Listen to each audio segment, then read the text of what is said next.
Hey everyone, welcome back to the channel. If you've been following global politics lately, you probably noticed that Japan has entered a very interesting moment. For the first time in history, Japan's prime minister is a woman, Sanae Takaichi, and her first big diplomatic stage was the APEC summit. But beyond the headlines, there's something deeper happening here. Japan's political axis is shifting, and so is its role in the global economy.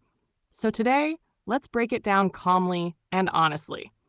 We'll look at what Takaichi's early diplomacy really means, how Japan's new policies could reshape relations across the Asia-Pacific, and what this might signal for the world economy in the years ahead. Let's get into it. When Prime Minister Takaichi stepped onto the stage at APEC, the atmosphere was tense but curious. The world wanted to see what kind of leader she would be, especially at a time when geopolitics feels unstable, when the US-China rivalry is escalating, and when global supply chains are being rewritten. And Japan, remember, sits right in the middle of that map. It's America's closest ally in Asia, but also deeply tied to China through trade and manufacturing. So any signal from Tokyo matters, not just regionally, but globally. At APEC, Takaichi spoke about trust, resilience, and mutual growth. Those are diplomatic buzzwords, sure, but the tone was sharper, more assertive than many expected. She framed Japan as a reliable partner in a fragmented world, and that phrase, fragmented world, caught attention. It hinted that Japan wants to step out from the shadow of great power competition and define its own path forward. Now, let's be honest, Takaichi isn't coming into office at an easy time. Domestically, Japan faces a shrinking population, slow wage growth, and heavy fiscal burdens. Internationally, it's balancing between two economic giants, the US and China, while trying to maintain its technological and manufacturing edge. So the question becomes, what kind of Japan will she lead? If we look at her first months in office and her meetings at APEC, a few patterns emerge. She's pragmatic but cautious. She emphasizes independence but not isolation. She supports global cooperation, but always with Japan's national interest at the center. That's a subtle but important shift. It's Japan saying, we're not a middleman anymore. We're a stakeholder. At APEC, several themes stood out. First, economic security, the idea that supply chains and national security are now the same conversation. Japan's been moving in this direction for a while, but Takaichi is doubling down. She's pushing for greater domestic production of semiconductors and critical materials, reducing dependence on China, and building alliances with partners like the US, Australia, India, and even Taiwan. It's basically a friend-shoring strategy. Trade with trusted countries, not necessarily the cheapest ones. This could make Japan more resilient long-term, but there's a short-term cost. When you rewire supply chains, you also raise prices. So the challenge for Japan's economy and for its trading partners will be how to manage this transition without losing competitiveness. Second, the balance between diplomacy and defense.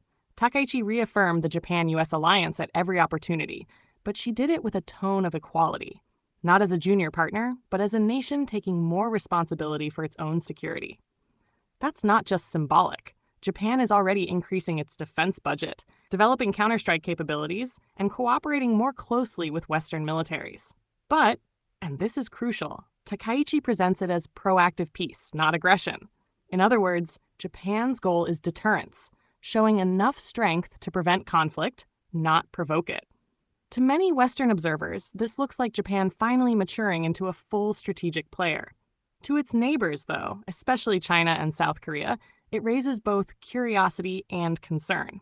They're watching carefully to see whether this stronger Japan will mean more regional cooperation or more competition.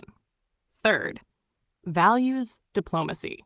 Takaichi has emphasized democratic principles and freedom of speech as central to Japan's identity. That aligns Japan more clearly with Western democracies, at a time when the world seems to be dividing into blocs again. At APEC, she talked about digital governance, data security, and women's participation in leadership. That last point, coming from Japan's first female prime minister, carried symbolic weight. It showed that Japan wants to project modernity, not just tradition. Still, Japan's record on gender equality and inclusion is far from perfect, and many international observers know that. So in a way, Takaichi's leadership is both a statement and a test. Can Japan live up to the image she's presenting? Now let's look at how this affects global economics. Japan remains the world's third largest economy, but it's also one of the most interdependent. Its recovery, its trade policy, its currency all ripple outward. Takaichi's government is expected to continue stimulus spending for now, while also introducing tighter fiscal discipline long term.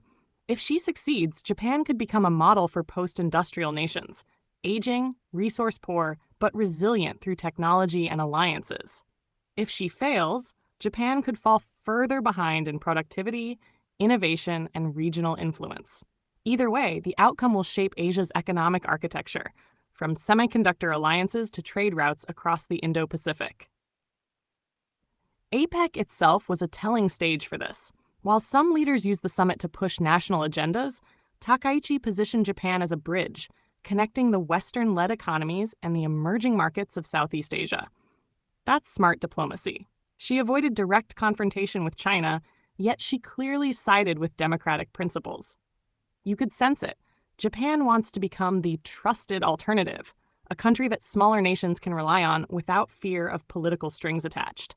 That's a clever move in today's geopolitical chessboard. Let's talk briefly about how this affects foreign investors and global markets. Whenever Japan asserts itself diplomatically, it also stirs economic speculation. Investors look for signs. Will the yen strengthen? Will defense and tech sectors benefit? Will Japan's new policies attract more foreign capital or push it away? So far, markets have responded with cautious optimism. Takaichi's early signals, fiscal responsibility, stable energy policy, openness to innovation, reassure business communities.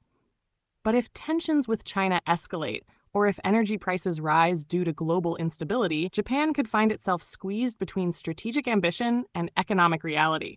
That's the real balancing act. So what does all of this mean for Japan's position in the world? Simply put, Japan is no longer content to stand quietly in the background. It's stepping forward, not loudly, but firmly.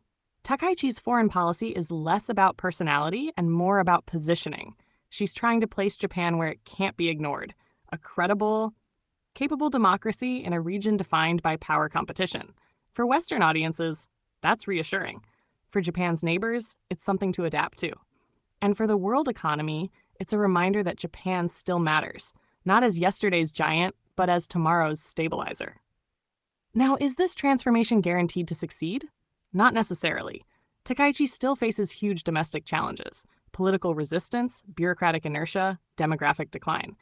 And diplomacy, especially in Asia, requires patience and subtlety. But here's what's clear. Japan has found a new tone.